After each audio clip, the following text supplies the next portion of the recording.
Hello student, मैं स्वागत करता हूं आपके विनायक क्लासेस के यूट्यूब चैनल पर। जैसा कि आपको पिछली वीडियो के माध्यम से पता लग गया है कि मैं आपको साइंस पढ़ाऊंगा। यदि आपने चैनल को अभी तक सब्सक्राइब नहीं किया है तो सब्सक्राइब कर ले और साथ में बेल आइकन को भी दबा दें, जिससे आने वाली हर अगली नोटिफिकेशन आपको प्राप्त हो जाए।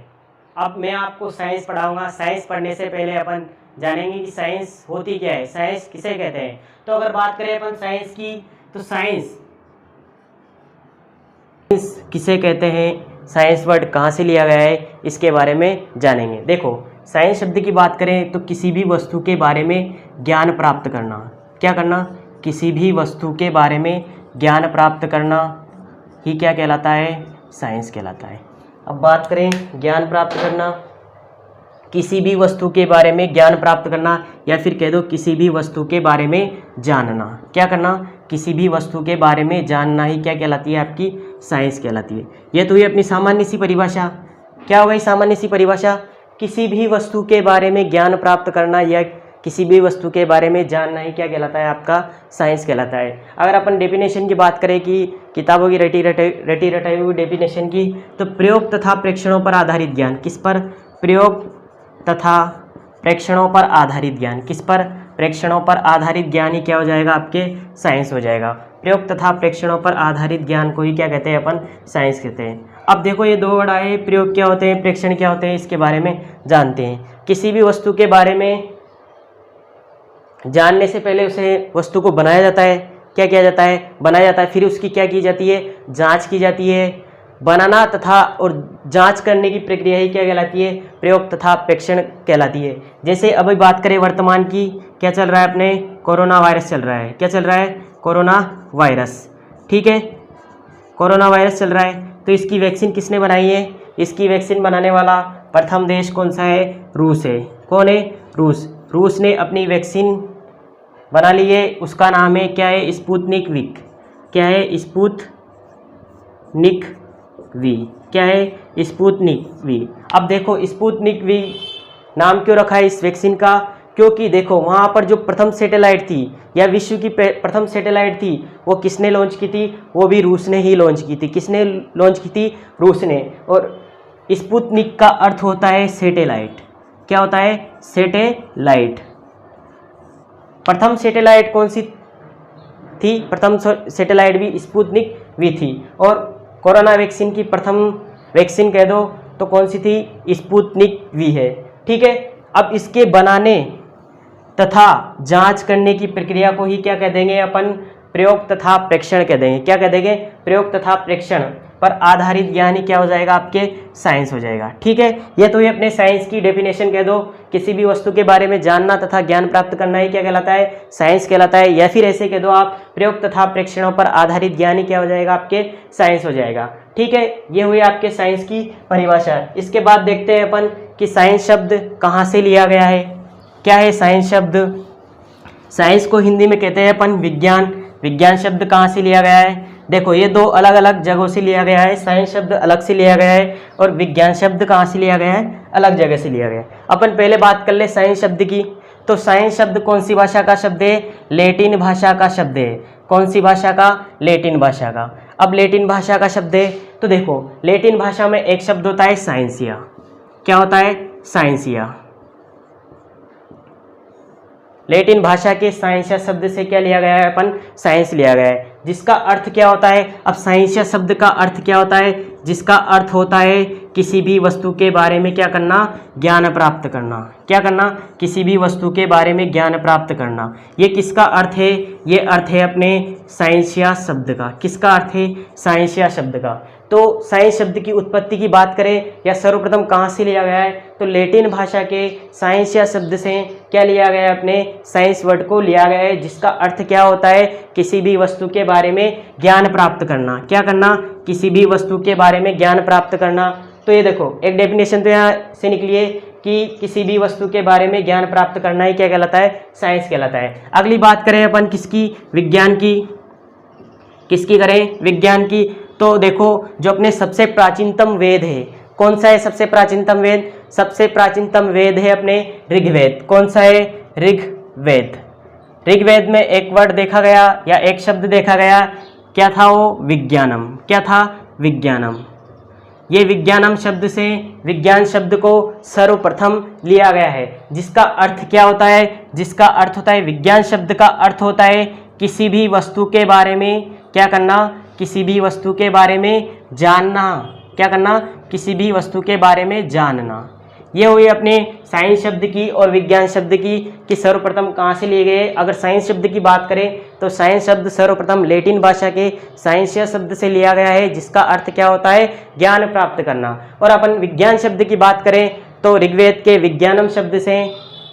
विज्ञानम शब्द किसका है, संस्कृत भाषा का है। इसका अर्थ क्या है, किसी भी वस्तु के बारे में जानना ही क्या कहलाता है, साइंस कहलाता है। किसी भी वस्तु के बारे में जानना तथा ज्ञान प्राप्त करना ही क्या कहलाता है, साइंस कहलाता है। इसके बाद देखें अपन कि एक साइंस दिवस मनाते हैं अपन। क्या मनाते हैं, साइंस दिवस। अब साइंस दिवस मनाते हैं तो इसके पीछे कुछ रीजन होगा, कुछ कारण होगा। कौन सा दिवस, राष्ट्रीय विज्ञान दिवस। कौन सा, राष्ट्रीय विज्ञान दिवस। कब मनाते हैं अपन राष्ट्रीय विज्ञान दिवस। राष्ट्रीय विज्ञान दिवस की बात करें तो अपन राष्ट्रीय विज्ञान दिवस 28 फरवरी को मनाते हैं। कब मनाते हैं, 28 फरवरी को क्या मनाते हैं, राष्ट्रीय विज्ञान दिवस के रूप में मनाते हैं। अब राष्ट्रीय विज्ञान दिवस के रूप में 28 फरवरी को ही क्यों चुना गया, इसके पीछे भी एक कारण है। क्या कारण है इसके पीछे, अपने एक वैज्ञानिक थे, कौन, डॉक्टर सीवी रमन। कौन थे, डॉक्टर सीवी रमन। इनका पूरा नाम था डॉक्टर चंद्रशेखर वेंकटन रमन। क्या था, डॉक्टर चंद्रशेखर वेंकटन रमन। डॉक्टर चंद्रशेखर वेंकटन रमन। अब देखो इनके पीछे क्या लॉजिक है। देखो डॉक्टर सीवी रमन को अपने भारतीय की कह दो, भारतीय या फिर कह दो एशिया। क्या कह दो, भारतीय या एशिया के ये प्रथम वैज्ञानिक थे जिन्हें नोबेल पुरस्कार प्राप्त था। क्या था, प्रथम नोबेल पुरस्कार। तो आपसे क्वेश्चन आया है कि प्रथम नोबेल पुरस्कार किसे दिया गया, तो प्रथम नोबेल पुरस्कार किसे दिया गया, डॉक्टर सीवी रमन को। कब दिया गया, देखो ये दिन था अपने 28 फरवरी। क्या था, 28 फरवरी सन 1930 को इन्हें क्या दिया गया, नोबेल पुरस्कार दिया गया। अब देखो नोबेल पुरस्कार तो दिया गया, क्वेश्चन ये भी पूछा गया है कि डॉक्टर सीवी रमन को किस क्षेत्र में नोबेल पुरस्कार दिया गया। तो आप या तो क्या आएगा वहां पर ऑप्शन में, साइंस आएगा। अगर साइंस नहीं आए, क्या नहीं आए, साइंस नहीं आए, तो फिर क्या आएगा वहां पर, भौतिक विज्ञान। क्या आएगा, भौतिक विज्ञान। भौतिक विज्ञान के क्षेत्र में डॉक्टर सीवी रमन को क्या दिया गया था, प्रथम नोबेल पुरस्कार दिया गया था। क्या दिया गया था, प्रथम नोबेल पुरस्कार। अब देखो इन्होंने क्या खोज की थी। खोज की बात करें कि डॉक्टर सीवी रमन ने किसकी खोज की थी, तो डॉक्टर सीवी रमन ने खोज की थी अपने न्यू विकिरण की, या फिर बात कर लो आप विकिरण की। किसकी, न्यू विकिरण या विकिरण की खोज की थी। ठीक है, तो ये देखो ये फिजिक्स के दो। भौतिक विज्ञान की बात करें तो भौतिक विज्ञान भी एक साइंस की शाखा है।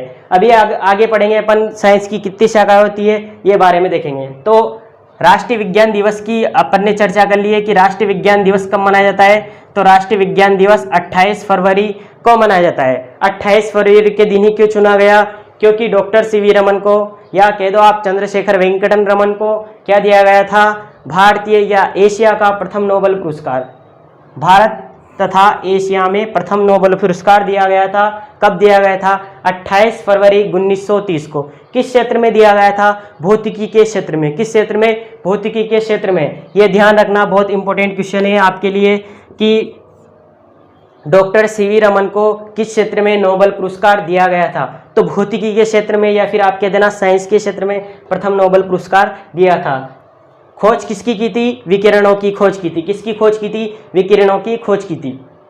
आप आगे जाके पढ़ोगे रमन प्रभाव कि रमन प्रभाव क्या होता है, तो रमन प्रभाव किसके नाम से, डॉक्टर सीवी रमन के नाम से। किससे, डॉक्टर सीवी रमन के नाम से। अब देखो साइंस की कितनी शाखाएं होती है, कितनी शाखाएं होती है साइंस की। अगर बात करें साइंस की तो अनंत शाखाएं होती है। कितनी होती है, बहुत सारी। अनंत का मतलब क्या होता है, जिसे अपन गिन नहीं सकते हैं। क्या होता है, जिसे अपन गिन नहीं सकते हैं। लेकिन अध्ययन की दृष्टि से, किसकी दृष्टि से, अध्ययन। अब अनंत शाखाएं होती है तो अध्ययन कैसे करेंगे, तो अध्ययन की दृष्टि से साइंस को दो भागों में बांटा गया है। कितनी भागों में, दो भागों में। दो भाग कौन कौन से, एक तो है अपने जीव विज्ञान और दूसरा है आपके भौतिकी विज्ञान। कौन कौन सा है, जीव विज्ञान और भौतिकी विज्ञान। ठीक है, पहला हो जाएगा आपके जीव विज्ञान और दूसरा हो जाएगा आपके भौतिकी विज्ञान। कौन सा विज्ञान? भौतिकी विज्ञान। ठीक है, अब बात करें अपन कि भौतिकी विज्ञान में किसका अध्ययन करेंगे और जीव विज्ञान में किसका अध्ययन करेंगे। जीव विज्ञान की बात करें तो जीव दिख रहा होगा आपको, जीवधारियों का अध्ययन करेंगे। किसका अध्ययन करेंगे? जीवधारियों का। जीव विज्ञान में किसका अध्ययन करेंगे अपन? जीवधारियों का अध्ययन करेंगे। ठीक है, और भौतिकी विज्ञान में अपन बात करें तो निर्जीव वस्तुओं का। ऐसे भी लिख सकते हैं किसमें? जीव विज्ञान में अपन सजीवों का अध्ययन करेंगे। किसका अध्ययन करेंगे? सजीवों का अध्ययन करेंगे। और भौतिकी विज्ञान में किसका अध्ययन करेंगे? निर्जीव को, निर्जीव का अध्ययन करेंगे। अब देखो ये दो वर्ड आए, सजीव और निर्जीव। सजीव क्या होते हैं, निर्जीव क्या होते हैं, इसके बारे में चर्चा करते हैं अपन। तो ध्यान देना, जीव विज्ञान में किसका अध्ययन करेंगे? सजीव वस्तुओं का अध्ययन करेंगे। और भौतिक विज्ञान में किसका करेंगे अपन? निर्जीव वस्तुओं का। सजीव वस्तुएं क्या होती है, निर्जीव वस्तुएं क्या होती है, इसके बारे में चर्चा करें। वे वस्तुएं जो श्वसन क्या करे? श्वसन करे, उत्सर्जन करे, क्या क्या करे? श्वसन करे, उत्सर्जन करे, पाचन करे, पाचन की क्रिया करे, और साथ ही साथ क्या करे? वृद्धि करे। जो भी वस्तुएं ये क्रिया करती है वो क्या हो जाएगी? आपके सजीव हो जाएगी। श्वसन, उत्सर्जन, पाचन और वृद्धि करती है। श्वसन भी करे, उत्सर्जन भी करे, पाचन भी करे और वृद्धि भी करे, तो उसे क्या कह देंगे अपन? सजीव कह देंगे। क्या कह देंगे? सजीव। और जो ये क्रिया नहीं करते हैं, क्या नहीं करते? श्वसन नहीं करते, उत्सर्जन नहीं करते, पाचन नहीं करते, वृद्धि नहीं करते, ये क्या हो जाएंगे? आपके निर्जीव हो जाएंगे। इसके बाद अपन चर्चा करते हैं आगे। देखो एक वर्ड पहले छोटी किताबों में लिखा होते हैं, वे वस्तुएं जो गति करती है। क्या करती है? वे वस्तुएं जो गति करती है उसे सजीव कहते हैं। ऐसा उदाहरण लिखा हुआ है, मैंने पढ़ा है। देखो ऐसे मत कह देना वो वस्तु जो गति करती है उसे अपन सजीव कह दें, बिल्कुल गलत हो जाएगा आपके, क्योंकि वाहन भी गति करती है। गेंद को अपन बल लगाएंगे तो वो भी गति करेगी, और अनेक वस्तुओं को बल लगाने पर वो क्या करेगी? गति करेगी। तो अपन गति शब्द यहाँ पर यूज नहीं लेंगे। क्या नहीं लेंगे? यूज नहीं लेंगे। चार वर्ड: श्वसन, उत्सर्जन, पाचन, वृद्धि। ये चारों क्रिया जिसमें होगी उसे कह देंगे अपन सजीव, और जिसमें ये क्रिया नहीं होगी उसे कह देंगे अपन निर्जीव। ठीक है, ये सजीव और निर्जीव की डेफिनेशन है। इसके बाद आगे चर्चा चलती है अपने। ये समझ में आ गया होगा आपको कि जीव विज्ञान में किसका अध्ययन करेंगे और भौतिक विज्ञान में किसका अध्ययन करेंगे। जीव विज्ञान में सजीवों का तथा भौतिकी विज्ञान में निर्जीव का। ध्यान रखना, अब आगे से कोई भी पूछे कि जीव विज्ञान में किसका अध्ययन किया जाता है, तो जीव विज्ञान में सजीवों का अध्ययन किया जाता है। और भौतिक विज्ञान में किसका अध्ययन करेंगे? भौतिक विज्ञान में निर्जीव वस्तुओं का अध्ययन करेंगे। कौन सी वस्तुओं का? निर्जीव वस्तुओं का अध्ययन करेंगे।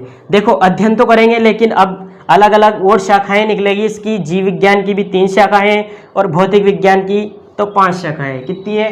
5 है। अब जीव विज्ञान की 5 शाखा की देखो, जीव विज्ञान को कहते हैं अपन बायोलॉजी। क्या कहते हैं? जीव विज्ञान को बायोलॉजी कहते हैं। इसकी कितनी शाखाएं है? इसकी 3 शाखाएं हैं। 3 शाखाएं कौन कौन सी है? एक तो आया आपके जंतु विज्ञान। कौन सी विज्ञान? जंतु विज्ञान। दूसरी आपके वनस्पति विज्ञान। कौन सी है? वनस्पति विज्ञान। और तीसरी हो जाएगी आपके चिकित्सा विज्ञान। कौन सी विज्ञान हो जाएगी? चिकित्सा विज्ञान।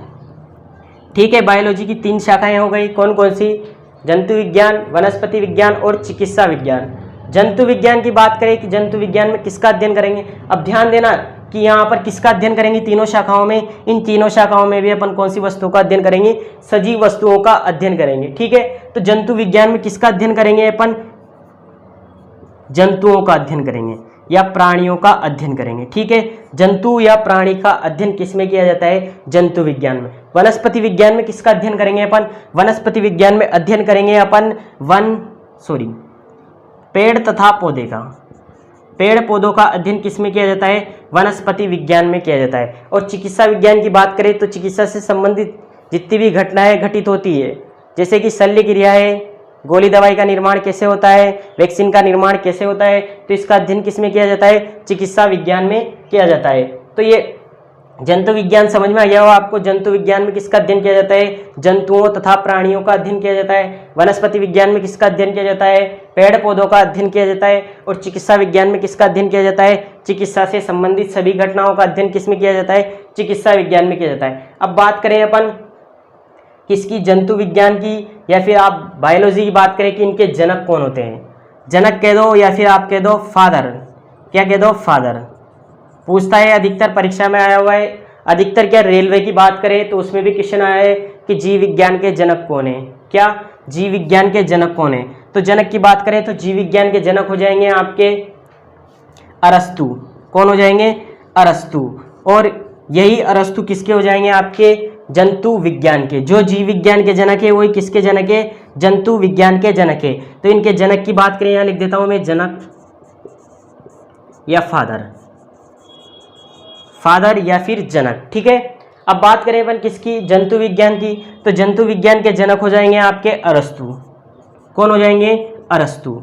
और इसके बाद बात करें अपन वनस्पति विज्ञान के, तो वनस्पति विज्ञान के जनक हो जाएंगे आपके थियोफेट्स। थियोफेट्स। ठीक है, ये हुए आपने वनस्पति विज्ञान के जनक। इसके बाद बात करें अपन चिकित्सा विज्ञान के जनक, तो चिकित्सा विज्ञान के जनक हो जाएंगे हिपोक्रेटस। कौन हो जाएंगे? हिपोक्रेटस। ठीक है, ये तो हुए अपने किसकी बात? जनक की बात कि जंतु विज्ञान के जनक कौन है? अरस्तु। वनस्पति विज्ञान के जनक कौन है? थियोफेट्स। और चिकित्सा विज्ञान के जनक कौन है? हिपोक्रेटस। लेकिन एक क्वेश्चन और पूछा गया है कि भारतीय चिकित्सा विज्ञान के जनक कौन है? भारतीय चिकित्सा विज्ञान के जनक कौन है? तो भारतीय चिकित्सा विज्ञान के जनक पूछे जाए तो भारतीय चिकित्सा विज्ञान के जनक हो जाएंगे आपके चरक। कौन हो जाएंगे? चरक।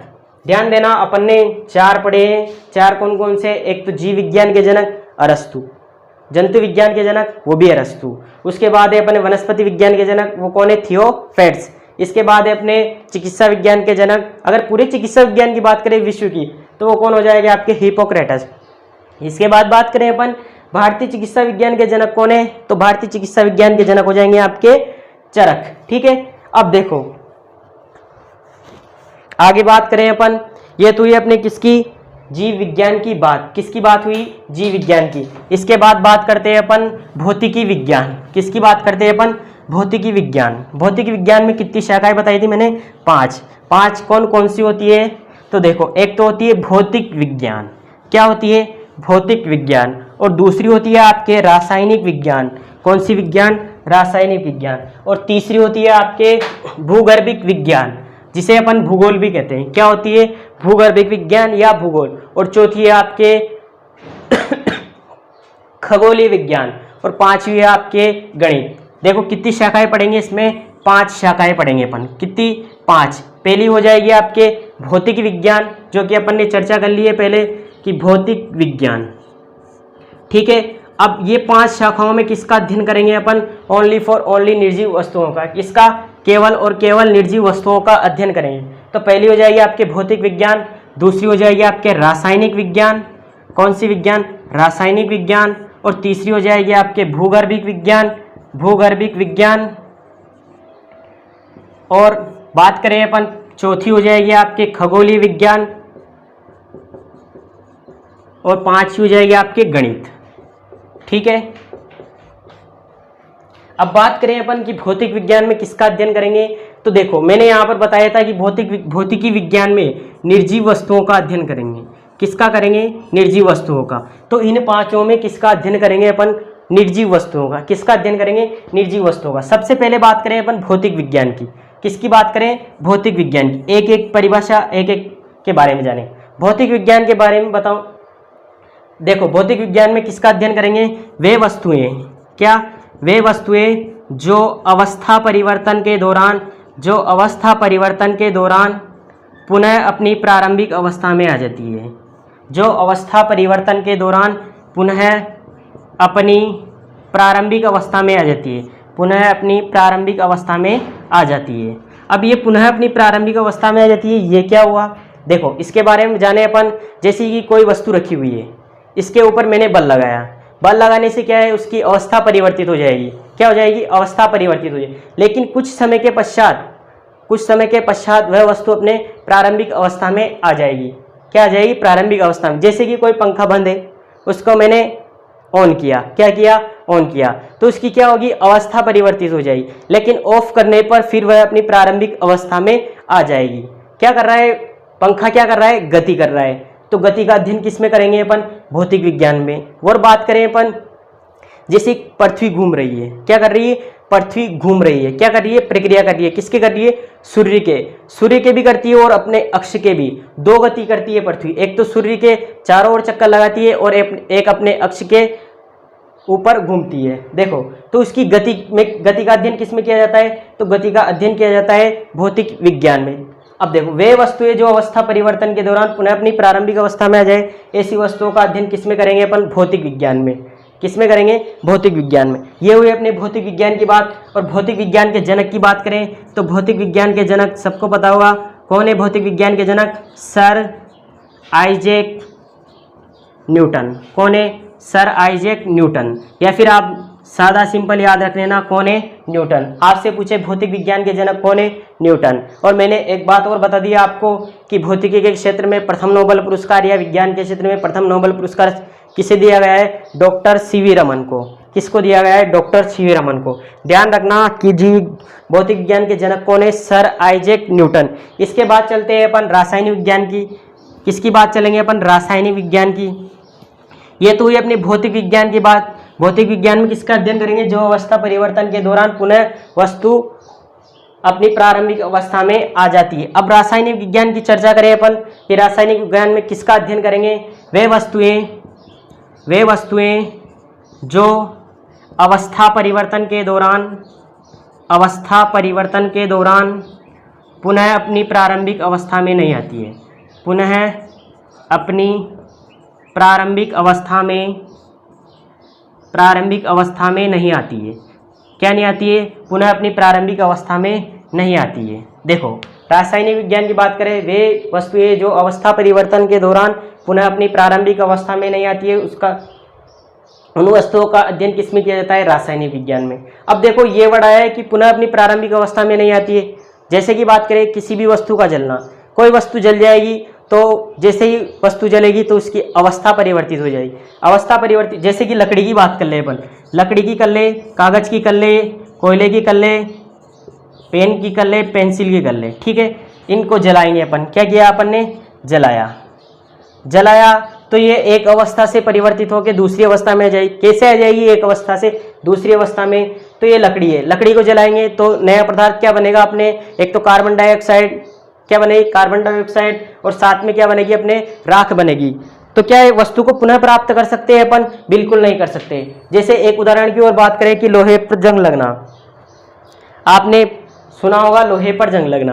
अब बात करें लोहे पर जंग लग जाता है, क्या उस जंग को हटा सकते हैं अपन, नहीं हटा सकते हैं। तो क्रिया वो ऐसी वस्तुओं का किस में अध्ययन करेंगे अपन, वे वस्तुएं जो अवस्था परिवर्तन के दौरान पुनः अपनी प्रारंभिक अवस्था में रहती है, उन वस्तुओं का अध्ययन किस में किया जाता है, रासायनिक विज्ञान में। अब बात करें अपन रासायनिक विज्ञान की कि रासायनिक विज्ञान के जनक कौन है, तो रासायनिक विज्ञान के जनक है एंटो लेवोसियर। कौन है, एंटो लेवोसियर। तो रासायनिक विज्ञान के जनक की बात करें वो कौन है, एंटो लेवोसियर। भौतिक विज्ञान के जनक की बात करें तो वो कौन है, न्यूटन। कौन है, सर आइजैक न्यूटन, या फिर कह दो आप न्यूटन, ठीक है। ये भौतिक विज्ञान और रासायनिक विज्ञान।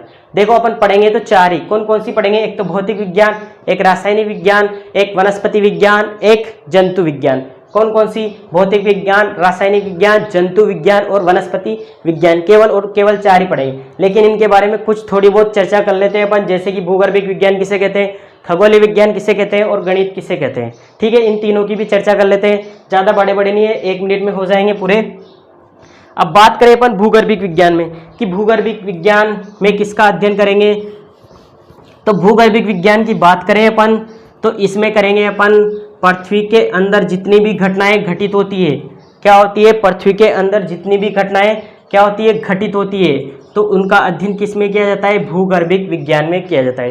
किस में करेंगे, भूगर्भिक विज्ञान में। भूगर्भिक को आप कह दो भूगोल या फिर ज्योग्राफी, क्या कह दो, जियोग्राफी, या फिर कह दो आप भूगोल, एक ही वर्ड है, ठीक है ना। तो भू यानी क्या होता है, पृथ्वी, क्या होता है, पृथ्वी। पृथ्वी से संबंधित या पृथ्वी के अंदर जितनी भी घटनाएं घटित होती है उसका अध्ययन किस में किया जाता है, भूगर्भिक विज्ञान में। अब कौन कौन सी घटनाएं घटित होती है, जैसे कि ज्वालामुखी आना, भूकंप आना, मिट्टी का निर्माण कैसे होता है, चट्टानों का निर्माण कैसे होता है। इसके बाद चर्चा करें अपन जलवायु कैसे परिवर्तित होती है, तो इसका अध्ययन किस में किया जाता है, तो इसका अध्ययन किया जाता है ज्योग्राफी में। इसके बाद बात करें अपन किसकी, खगोलीय विज्ञान की, किसकी, खगोलीय विज्ञान की कि खगोलीय विज्ञान में किसका अध्ययन किया जाता है, तो खगोलीय विज्ञान में अध्ययन किया जाता है अंतरिक्ष से संबंधित, अंतरिक्ष या स्पेस से संबंधित सभी घटनाओं का अध्ययन किस में किया जाता है, खगोलीय विज्ञान में किया जाता है। और लास्ट है आपके गणित। गणित में क्या करते हैं, सबको पता है, गणना करते हैं। क्या करते हैं, गणना। गणित में क्या करते हैं अपन, गणना। देखो इनके जनक की तो बात नहीं करेंगे अपन, किसके जनक की बात करेंगे, गणित। गणित के जनक हो जाएंगे आपके आर्यभट्ट।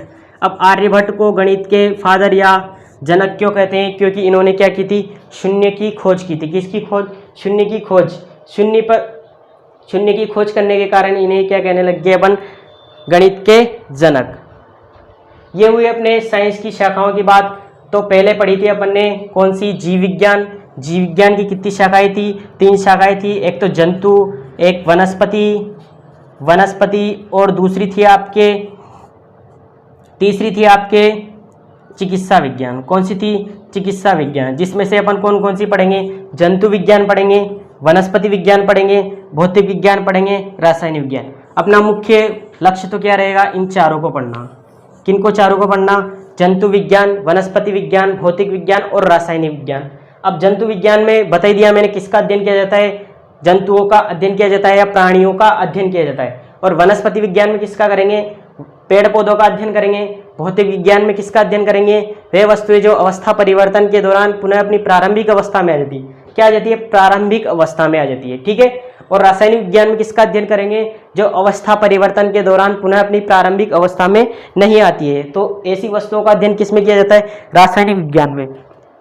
तो सबसे पहले पढ़ेंगे अपन जीव विज्ञान। क्या पढ़ेंगे, जीव विज्ञान। देखो जीव विज्ञान के बारे में कुछ थोड़ा बहुत जानते हैं कि जीव विज्ञान किसे कहते हैं, क्या होता है। तो जीव विज्ञान के जनक बता ही दिए मैंने, क्या होते हैं जीव विज्ञान के जनक। जीव विज्ञान के जनक होते हैं आपके अरस्तु। कौन है, अरस्तु।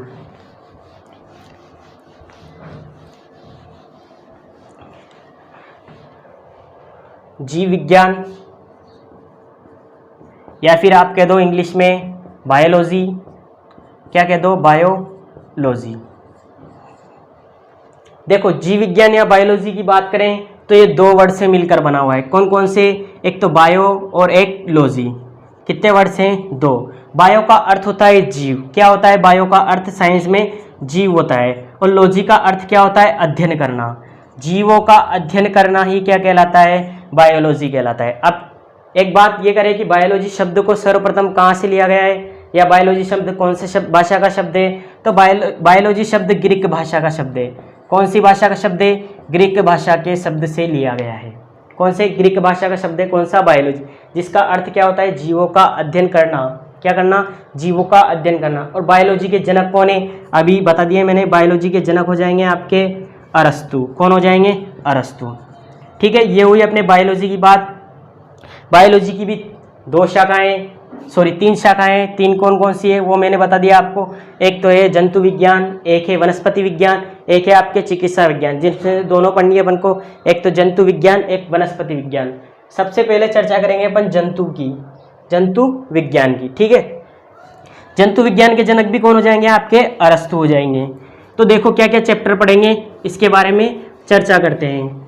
चैप्टर रहेगा अपने पहला सबसे इंपॉर्टेंट चैप्टर, जो कि क्वेश्चन यहाँ से बिल्कुल पूछे जाते हैं, सेल। सेल को कहते हैं अपन कोशिका। क्या कहते हैं, कोशिका। दूसरा रहेगा अपने पाचन तंत्र। क्या रहेगा, पाचन तंत्र। और तीसरा रहेगा अपने उत्सर्जन तंत्र। क्या रहेगा, उत्सर्जन तंत्र।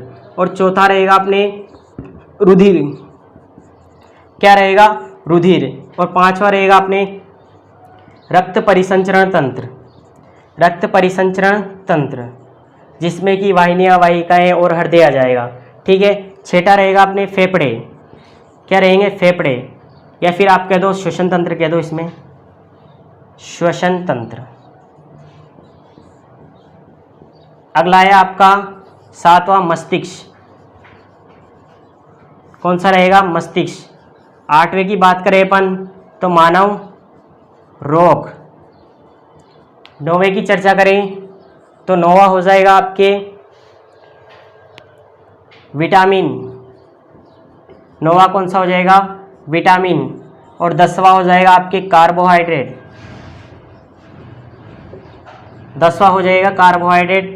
11वें की बात करें अपन, सेल, पाचन, उत्सर्जन, रुधिर, रक्त परिसंचरण तंत्र, श्वसन तंत्र, मस्तिष्क, मानव रोग और एक दो टॉपिक और है वो भी अपन पढ़ लेंगे। तो ये बात करें अपन जंतु विज्ञान में जंतुओं से संबंधित जितनी भी चीज़ें पढ़ेंगे अपन, जैसे कि कोशिका क्या होती है, पाचन तंत्र क्या होता है, उत्सर्जन तंत्र, रुधिर, रक्त परिसंचरण तंत्र, श्वसन तंत्र, मस्तिष्क, मानव रोग, विटामिन, कार्बोहाइड्रेट। ठीक है, सबसे पहला टॉपिक क्या रहेगा अपने कोशिका। ठीक है, ये क्रम आगे पीछे भी हो सकते हैं, टेंशन मत लेना। सबसे पहला है अपना सेल या फिर क्या कह दो अपन कोशिका। देखो कोशिका की बात करें अपन तो कोशिका की खोज किसने की थी, कोशिका के अध्ययन को क्या कहते हैं, तो इसके बारे में चर्चा करें। कोशिका का अध्ययन क्या कहलाता है, सबसे पहला रहेगा अपने अध्ययन। हर टॉपिक का अध्ययन जरूर पढ़ेंगे अपन, क्योंकि क्वेश्चन परीक्षा में ये आता है कि कोशिकाओं का अध्ययन करना क्या कहलाता है, तो कोशिकाओं का अध्ययन करना कहलाता है अपने साइटोलॉजी। साइटो का अर्थ वही हो जाएगा फिर कोशिका, लॉजी का अर्थ अध्ययन करना, कोशिका का अध्ययन करना क्या हो जाएगा, साइटोलॉजी। ये हुए अपने किसकी बात, कोशिका के अध्ययन की बात। अब बात करें अपन कोशिका की खोज किसने की थी, तो कोशिका की खोज की बात करें अपने तो सर्वप्रथम कोशिका की खोज की बात करें, सर्वप्रथम कोशिका की खोज रॉबर्ट हुक ने की थी। किसने की थी, रॉबर्ट हुक ने। कौन सी कोशिका की थी, मृत कोशिका की। कौन सी कोशिका की, आपके क्वेश्चन आ जाए कि रॉबर्ट हुक ने कौन सी कोशिका की खोज की थी, तो मृत कोशिका की खोज किसने की थी, रॉबर्ट हुक ने की थी। किसने की थी, रॉबर्ट हुक ने। रॉबर्ट हुक ने मृत कोशिका की खोज कहाँ की थी, तो कॉर्क में। किसमें की थी, कॉर्क में। मृत कोशिका की खोज कहाँ की थी, कॉर्क में की थी। ठीक है, ये तो हुई अपने मृत कोशिका की बात। आपके क्वेश्चन आ जाए कि सर्वप्रथम कोशिका की खोज किसने की, रॉबर्ट हुक ने। अगला बात करें अपन मृत कोशिका की खोज किसने की, सॉरी जीवित कोशिका की खोज किसने की, तो जीवित कोशिका की खोज की बात करें अपन, जीवित कोशिका की खोज तो ल्यूवेन हुक ने। किसने की, जीवित कोशिका की खोज ल्यूवेन हुक ने। अब ल्यूवेन हुक ने जीवित कोशिका की खोज किसमें की, तो कि आपके प्याज की झिल्ली में। किसमें की, प्याज की झिल्ली में। देखो सबसे पहले अपन ने पढ़ा है सेल का अध्ययन क्या कहलाता है, साइटोलॉजी। क्या कहलाता है, साइटोलॉजी। और खोज की बात करें अपन कि कोशिका की खोज सर्वप्रथम किसने की, तो कोशिका की खोज सर्वप्रथम किसने की, रॉबर्ट हुक। किसने की, रॉबर्ट हुक ने की।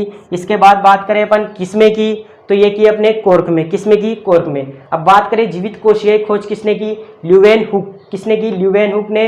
किसमें की, प्याज की झिल्ली में। किसमें की, प्याज की झिल्ली में। ये तो हुई अपनी कोशिका की खोज की बात। अब बात करें कोशिका की क्या क्या विशेषताएं होती है, कोशिका की क्या क्या विशेषताएं होती है, इसके बारे में चर्चा करें अपन। तो कोशिका में क्या होती है, स्वप्रजनन की क्षमता पाई जाती है। क्या होती है, स्वप्रजनन की क्षमता पाई जाती है। ठीक है, पहला तो रहा अपना स्वप्रजनन। दूसरा रहेगा अपने यह जीवधारियों की, किसकी, जीवधारियों की संरचनात्मक और क्रियात्मक इकाई कहलाती है। जीवधारियों की क्या कहलाती है, संरचनात्मक और क्रियात्मक इकाई कहलाती है। अब ये संरचनात्मक और क्रियात्मक क्या होता है, इसके बारे में चर्चा करते हैं अपन। संरचनात्मक की बात करें तो संरचना वर्ड दिख रहा होगा आप, जिसका अर्थ क्या होता है, आकृति। किसी भी जीव को आकृति प्रदान करने का कार्य किसका होता है, कोशिका का। किसका होता है, कोशिका का। क्रियात्मक का कार्य होता है, क्रियात्मक का अर्थ होता है कार्य करना। अपन कोई भी कार्य कर रहे हैं, जैसे कि देखने का, सुनने का और सोचने का। देखने की बात करें अपन, जो अपने आंख में देखने की कोशिकाएं होती है, क्या होती है, कोशिकाएं। तो कोशिकाओं का कार्य क्या है, अपने देखने का, सुनने का, समझने का। तो ये क्या हो गया, अपने कार्य को करना। तो इसीलिए अपन इसे क्या कर देंगे, संरचनात्मक तथा क्रियात्मक इकाई। किसको, कोशिका को। या फिर ऐसे भी आता है मानव शरीर की या जंतु की संरचनात्मक और क्रियात्मक इकाई किसे कहते हैं, तो उसका आंसर भी क्या रहेगा, आपके कोशिका ही रहेगा। क्या रहेगा, कोशिका। अब देखो जंतु या मानव का शरीर का निर्माण क्रम क्या होता है, शरीर के निर्माण क्रम क्या होता है, इसके बारे में चर्चा करते हैं। अधिकतर परीक्षा में पूछा जाता है। देखो सबसे पहले बात करें अपन मानव शरीर की या किसी भी जंतु की, तो सबसे पहले सबसे छोटी इकाई कौन सी होती है, कोशिका। कोशिका में ले लेते हैं अपन अंडा। अंडा क्या होता है, एक कोशिकीय। क्या होता है, अंडा एक कोशिकीय। अंडा क्या होता है, एक कोशिकीय। अब देखो इस पे क्या होगा, निषेचन की क्रिया होगी, क्या होगी, निषेचन की क्रिया होगी। निषेचन की क्रिया होने के कारण इसमें क्या हो जाएगा, स्वप्रजनन हो जाएगा। क्या हो जाएगा, स्वप्रजनन। स्वप्रजनन का अर्थ होता है ये बहुत सारी छोटी छोटी कोशिकाओं में क्या हो जाएगी, विभक्त हो जाएगी। बहुत सारी छोटी छोटी कोशिकाओं में क्या हो जाएगी, विभक्त हो जाएगी। और ये छोटी छोटी कोशिकाएं मिलकर किसका निर्माण कर देगी, ऊतक का निर्माण कर देगी। किसका निर्माण कर देगी, ऊतक का निर्माण कर देगी। और बहुत सारे ऊतक मिलकर किसका निर्माण कर देंगे, अंग का निर्माण कर देंगे। किसका निर्माण कर देंगे, अंग का। और बहुत सारे अंग मिलकर किसका निर्माण कर देंगे, अंग तंत्र का निर्माण कर देंगे। किसका निर्माण कर देंगे, अंग तंत्र का। और बहुत सारे अंग तंत्र मिलकर किसका निर्माण कर देंगे, शरीर का निर्माण कर देंगे। किसका निर्माण कर देंगे, शरीर का। और बहुत सारे शरीर मिलकर किसका निर्माण कर देंगे, समुदाय का निर्माण कर देंगे। किसका निर्माण कर देंगे, समुदाय का निर्माण। इसके बात करें समुदाय के बात करें कि बहुत सारे समुदाय मिलकर किसका निर्माण कर देंगे, समष्टि का निर्माण कर देंगे। किसका निर्माण कर देंगे, समष्टि का। देखो पहले क्या हुआ है, अंडा है। अंडा क्या है, होता है एक कोशिकीय होता है। आपसे पूछे अंडा क्या है, तो अंडा एक कोशिकीय होता है। तो इसमें स्वप्रजनन हुआ। क्या हुआ, स्वप्रजनन हुआ। तो ये बहुत सारी छोटी छोटी कोशिकाओं में क्या हो गया, विभक्त हो गया। बहुत सारी छोटी छोटी कोशिकाओं में विभक्त हुआ तो क्या बना, आपने बहुत सारी कोशिकाओं से मिलकर क्या बनाए, ऊतक। ऊतक से क्या बनाए, अंग। अंग से क्या बनाए, अंगतंत्र। अंगतंत्र से क्या बनाए, शरीर। शरीर से क्या बनाए, समुदाय। समुदाय से क्या बनाए, आपके समष्टि। ठीक है, यहाँ तक। परीक्षा की बात करें तो परीक्षा में तो ये क्रम पूछा जाता है कि शरीर का क्रम लिखिए। शरीर का क्रम क्या होता है, ऊतक, अंग, अंगतंत्र, शरीर। अभी फर्स्ट ग्रेड के पेपर की बात करें अपन, 2020 जनवरी में हुआ था, शायद 6 जनवरी या 9 जनवरी का पेपर है। उसमें क्वेश्चन आया है कि मानव शरीर या फिर किसी भी जीवधारी मानव शरीर या जीवधारी के शरीर के निर्माण की प्रक्रिया बताइए। निर्माण के प्रक्रिया बताइए। तो पहले क्या आ जाएगा, कोशिका। क्या आ जाएगा, कोशिका। ये का ये सेम टू सेम क्वेश्चन आया है। ठीक है, कोशिका। कोशिका के बाद ऊतक। क्या आ जाएगा, ऊतक। ऊतक के बाद क्या आ जाएगा, आपके अंग। अंग के बाद क्या आ जाएगा, अंगतंत्र। अंगतंत्र के बाद क्या आ जाएगा, शरीर। ठीक है, यहाँ तक ही दे रखा था परीक्षा में। कोशिका। कोशिका से क्या बना, ऊतक। ऊतक से क्या बना, अंग। अंग से क्या बना, अंगतंत्र। अंगतंत्र से क्या बना, शरीर। ये हुई अपने बात किसकी, पहला चैप्टर चल गया अपने सेल। कोशिका का अध्ययन क्या कहलाता है, साइटोलॉजी। क्या कहलाता है, साइटोलॉजी। कोशिका की खोज सर्वप्रथम किसने की थी, रॉबर्ट हुक ने। कौन सी कोशिका की, मृत कोशिका। किसमें की थी, ये बात करें अपन तो ये की थी अपने कोर्क में। ठीक है, इसके बाद बात करें अपन जीवित कोशिका की खोज किसने की, तो जीवित कोशिका की खोज करने वाला वैज्ञानिक था ल्यूवेनहोक। किसमें की थी, प्याज की झिल्ली में। किसमें की थी, प्याज की झिल्ली में। अब कुछ विशेषताएं पढ़ी है अपन ने कोशिका की, क्या क्या विशेषताएं होती है। एक तो उनमें स्वप्रजनन की क्षमता पाई जाती है। क्या पाई जाती है, स्वप्रजनन की क्षमता। और एक बात करें अपन जीवधारियों की संरचनात्मक और क्रियात्मक इकाई किसे कहते हैं, कोशिका को कहते हैं। कोशिका को क्यों कहते हैं, इसके बारे में बात करें अपन। जो मानव शरीर या जंतु शरीर होता है उसको आकृति प्रदान करने का और जो भी कार्य करता है, जितने भी कार्य करता है, जैसे पाचन है, उत्सर्जन है, श्वसन है, सोचने की क्षमता और देखने की, सुनने की, ये सारा कार्य किसका होता है, अपने कोशिका का होता है। ठीक है, तो ये कोशिका को इसीलिए अपन क्या कहते हैं, संरचनात्मक तथा क्रियात्मक इकाई कहते हैं। इसके बाद बात करें अपन मानव शरीर या जंतु शरीर का निर्माण कैसे होता है। सबसे पहले अपन बात कर ले, एक अंडा है, अंडे पे निषेचन की क्रिया करवाई। क्या करवाई, निषेचन की क्रिया करवाई। तो उसमें क्या होगा, स्वप्रजनन की क्षमता पाई जाती है। मैंने अभी बताया आपको कोशिका में क्या पाई जाती है, स्वप्रजनन की क्षमता पाई जाती है। स्वप्रजनन की क्षमता पाई जाती है तो ये बहुत सारी कोशिकाओं में विभक्त हो जाएगी। अब ये बहुत सारी कोशिकाएं मिलकर किसका निर्माण कर देगी, ऊतक का निर्माण कर देगी। किसका निर्माण कर देगी, ऊतक। अब ये बहुत सारे ऊतक मिलकर किसका निर्माण कर देंगे, अंग का निर्माण कर देंगे। और बहुत सारे अंग मिलकर किसका निर्माण कर देंगे, अंगतंत्र का निर्माण कर देंगे। और बहुत सारे अंगतंत्र मिलकर किसका निर्माण कर देंगे, शरीर का। एक वर्ड ये तो समझ में आ गया होगा, ऊतक, अंग, अंगतंत्र और शरीर। शरीर के बाद बात करें अपन, बहुत सारे शरीर मिलकर एक समुदाय का निर्माण कर लेंगे और बहुत सारे समुदाय मिलकर पूरी समष्टि का निर्माण कर लेंगे। ये हुई आपने आज की चर्चा। अगर वीडियो आपको पसंद आए लाइक करें और शेयर करें। धन्यवाद।